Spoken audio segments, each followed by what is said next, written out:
একাদশী ব্রত কীভাবে করবেন?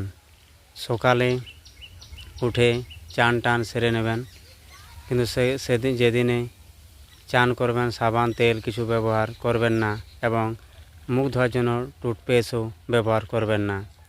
চান সেরে বিষ্ণু মন্দিরে অবশ্যই পুজো দেবেন এবং সংকল্প করিয়ে নেবেন।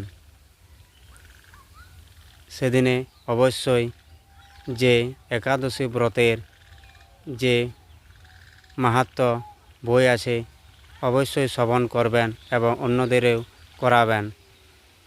হরে কৃষ্ণ মহামন্ত্র নাম যে আছে অবশ্যই সেদিনে জপ করবেন এবং শুদ্ধ মনে বিষ্ণুর প্রতি শ্রদ্ধা এবং ভক্তিভাব রাখবেন।